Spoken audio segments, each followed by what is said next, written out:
이제 몸이 움츠러들잖아요. 그러다 보고 이제 날씨가 따뜻해지면 몸이 기지개를 피게 되는데요. 그랬을 경우에 몸에 급격한 변화가 일어나게 됩니다. 그랬을 때 나타나는 증상이요. 면역력이 떨어지고 소화 기능에도 장애가 나타나서 여러 가지 소화불량증이 나타날 수가 있습니다. 그리고 겨울에는 우리가 주로 절인 음식만 먹잖아요. 그러다가 이제 4월 달서부터 여러 가지 제철 과일이라던가 야채를 먹게 됨으로써 겨울철에 안 먹었던 음식을 먹으니까 속이 놀라겠죠. 그러다 보니까 이러한 음식들에 의해서도 일부 사람들한테는 소화불량증이 나타날 수가 있습니다. 네. 예. 이렇게 흔한 뭐 소화 불량이긴 합니다만 이것을 그냥 무심코 지나쳐서는 안 될 이유가 여기 있습니다. 네, 열어볼게요. 별다른 이상 없이도 찾아오긴 합니다만 요 밑에 심각할 경우 위암, 식도암의 신호일 수도 있습니다. 시작부터 너무 센데요. 네, 말씀해 주세요. 이 교수님. 네, 그렇습니다. 소화불량증이라는 거는 사실은 속쓰림이나 속이 포만감이 있거나 더부룩한 아주 다양한 증상으로 나타나게 되는데요. 예. 일반적으로는 소화불량증을 기질적 소화불량증과 기능성 소화불량증 이 두 가지로 나눠서 얘기를 하게 됩니다. 내시경 검사나 복부 초음파 검사, 또 혈액 검사 등을 통해서 특별한 이상이 없는데도 불구하고 환자가 소화불량증을 호소하면 그거를 기능성 소화불량증이라고 그러고요. 네. 반대로 그런 검사를 통해서 이상이 발견되는 경우, 예를 들어서 위시도 역류 질환이라든가 위십이장 궤양, 또 위암, 식도암 같은 그런 경우가 있는 경우는 사실은 그냥 증상만 가지고 병을 키울 수가 있기 때문에 정확한 진단과 치료하는 것이 꼭 필요합니다. 네.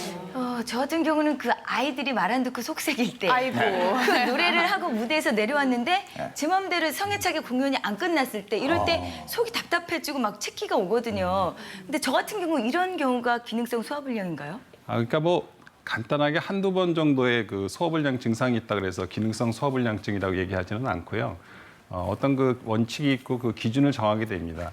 예를 들어서 그 포만감이라든가 또 속이 더부룩하거나 소화 안 되는 증상이 최근 진단 한 6개월 전부터 시작을 했고요. 증상 총 이완 기간이 한 3개월 이상 되는 경우에 저희들이 기능성 소화불량증이라고 진단을 하게 됩니다. 네, 그렇군요. 기능성 소화불량도 그냥 한 번, 두 번 아파서 그런 건 아니군요. 그럼 저희가 두 번째 요즘 봄철에 더 잘 찾아오는 질환 열어볼 텐데요. 자, 바로 배앓이 식중독인데요. 오, 맞아요. 어떤 분들한테 맞아요. 잘 오냐 한꺼번에 뜯어볼게요. 이렇게 뜯어질까요? 네.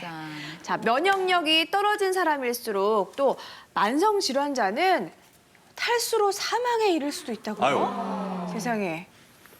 예, 맞습니다. 우리가 다 아시다시피 식중독이라는 게 음식물에 이제 균이라던가 이런 균들이 만들어낸 독소에 의해서 나타나는 위장관 증상인데요. 보통의 경우에서는 여름철에 많다라고 알려져 있죠. 그런데 통계를 보니까 4월서부터 6월까지 대략 한 30% 정도에서는 식중독 증상이 나타난다라고 알려져 있습니다. 보통의 증상 같은 경우는 음식물이 부패됐거나 균들에 나타난 독소 때문에 토하는 증상이 나타날 수 있고요. 그럼 네. 설사 증상이 나타나고요.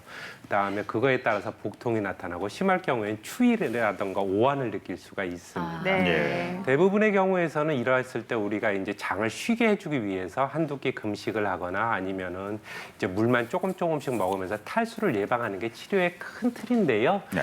이제 어린애들이라던가 아니면 노약자, 만성 질환자 같은 경우에는 탈수에 굉장히 몸이 민감을 합니다. 네. 그러다 보니까는 혈압이 떨어질 수 있고요. 혈압이 떨어지다 보면은 이제 심장 박동수가 증가하게 됩니다. 그리고 때로는 호흡곤란이라던가 마비가 나타날 수 있기 때문에 식중독 증상이 심할 경우에는 반드시 병원을 찾아가서 의사 선생님을 만나보는 것이 좋습니다.